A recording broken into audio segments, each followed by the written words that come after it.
Buenos días, buenas tardes, buenas noches. Esta es una respuesta a los distintos comentarios e intervenciones que hicieron en el foro acerca de el texto de Ortega y Gasset y las consignas propuestas por el profesor Pablo Buchbinder. En principio, lo primero y fundamental es que es muy buena la participación en el foro en general. Primero por la cantidad de personas que lo hicieron, es muy importante mantener ese canal activo. Y en segundo lugar, porque una enorme mayoría han hecho intervenciones muy correctas, muy precisas sobre el texto, han abordado los problemas propuestos a partir de la bibliografía.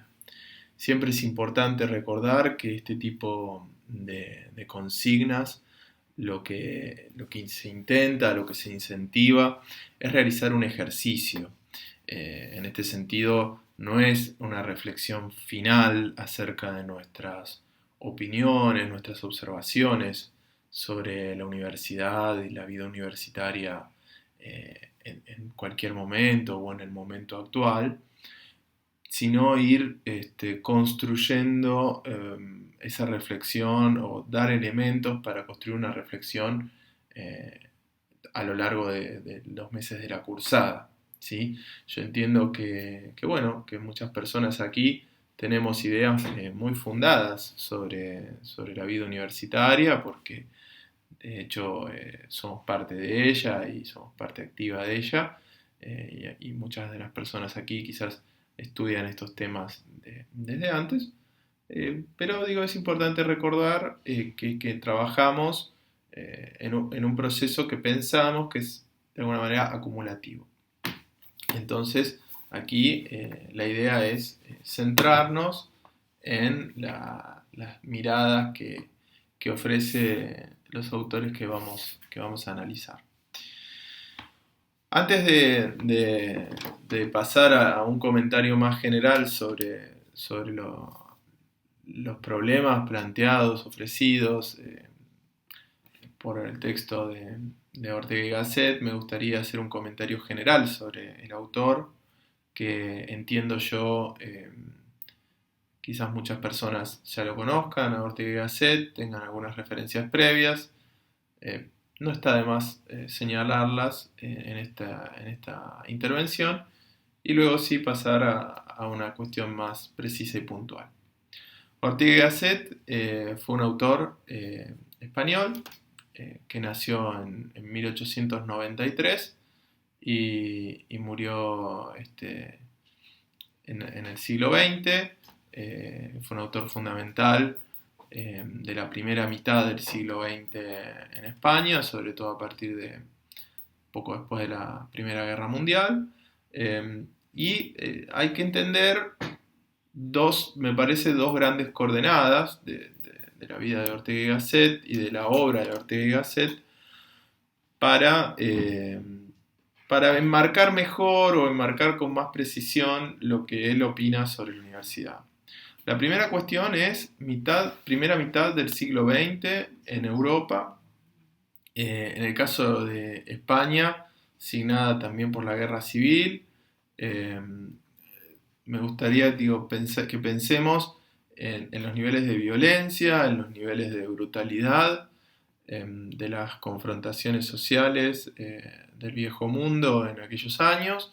Ya vamos a conversar, por ejemplo, cuando hablemos de la reforma, del impacto que tiene sobre el mundo extraeuropeo, precisamente América Latina, en el caso de la reforma, de la brutalidad de los conflictos, de las guerras mundiales en Europa, y de la construcción de doctrinas políticas y la puesta en marcha de fenómenos como el fascismo, o regímenes dictatoriales muy autoritarios que, bueno, de alguna manera nos llevan a preguntarnos, incluso desde la actualidad, mirando hacia atrás, pero en el momento mismo, llevan a preguntarse si de algún modo las ideas de la modernidad, de la y de la Revolución Francesa, de la libertad, la igualdad y la fraternidad, no se encontraban un poco en crisis y en tal sentido, si no había una suerte de crisis de la civilización europea.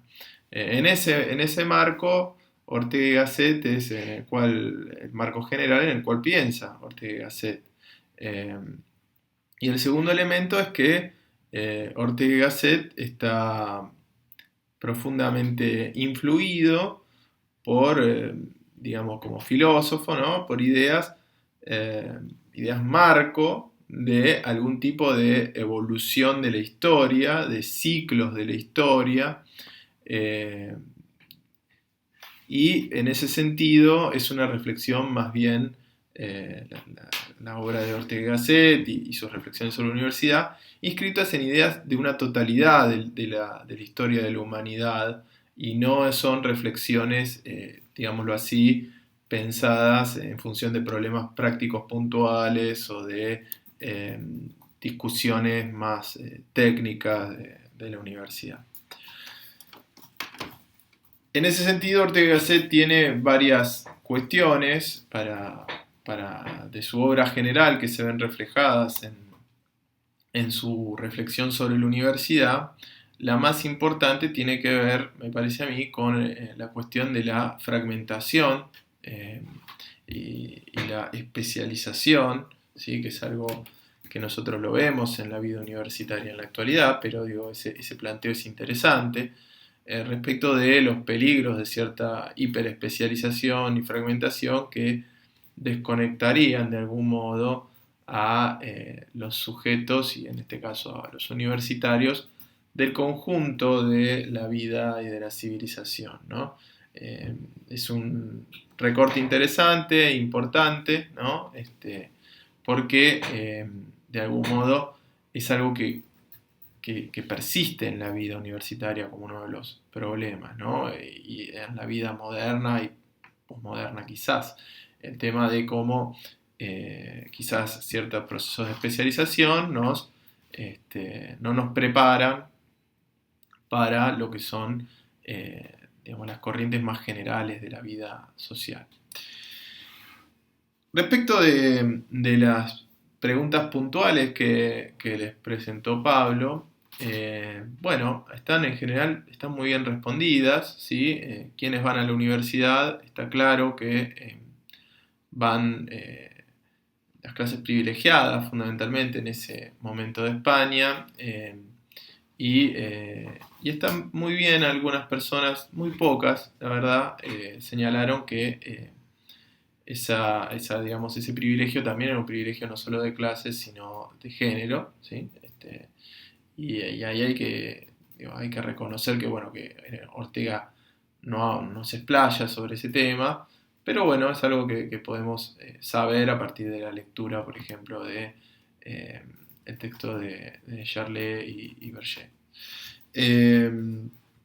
¿Qué se enseña y para qué se forma en la universidad? Bueno, aquí tenemos una mirada que digamos que refleja la visión sobre el problema de la especialización universitaria, sobre la especialización en el mundo moderno, y que la universidad, digamos, de algún modo es el lugar donde eso ocurre, ¿sí? Por otra parte, ¿no? Está la cuestión de qué debería ser y para qué debería formar la universidad, que está profundamente enlazada con los cambios que se sugieren. Aquí me parece que hay que mirar con atención la propuesta de Ortega y Gasset, porque Ortega y Gasset está pensando en la universidad como una institución capaz de reconstruir o de hacer un aporte significativo a cierta reconstrucción de la totalidad del sujeto, ¿no? A pensar no solo en términos de la formación profesional o científica, sino en términos de mirar la época y las ideas de la época, y pensar cómo la universidad puede no solo instruir en determinadas habilidades y capacidades, eh, sino también cómo la universidad debe formar, ¿no? Una idea más menos instrumental de la educación universitaria. Y por último hay una cuestión que me parece sumamente relevante, que tiene que ver para qué debería servir la universidad, cuál es su lugar en la vida pública, ¿no? Y bueno, aquí Ortega hace, me parece, dos elementos, ofrece. Uno que está muy retratado en sus respuestas en general, que tiene que ver con que la universidad debe contribuir con una mirada un poco más profunda de los problemas, una mirada más sensata, más meditada de los problemas de la vida social. Y una segunda cuestión que aparece en Ortega no es la que él le da más énfasis, pero para mí es importante que la consideren porque hace a los problemas políticos y sociales de Europa de aquel entonces y que quizás vale para su proyección, que tiene que ver con cómo la universidad forma el criterio de personas que van a ser dirigentes de la sociedad, ¿no? Entonces eso también es una cuestión importante.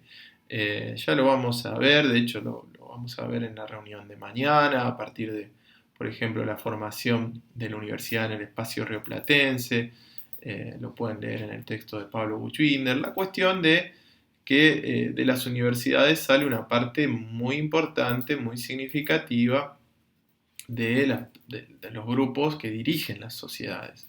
Entonces, bueno, ¿qué hacemos en la universidad para que las personas que van a ser dirigentes, que van a tomar decisiones, que van a mandar, dice Ortega y Gasset, tengan elementos en su subjetividad que tengan que ver con no solo con elementos técnicos o con habilidades científicas, sino también una cosmovisión general de la época que le permita tener una sensibilidad adecuada a el conjunto de los problemas, aun cuando no sea un especialista en el conjunto de los problemas.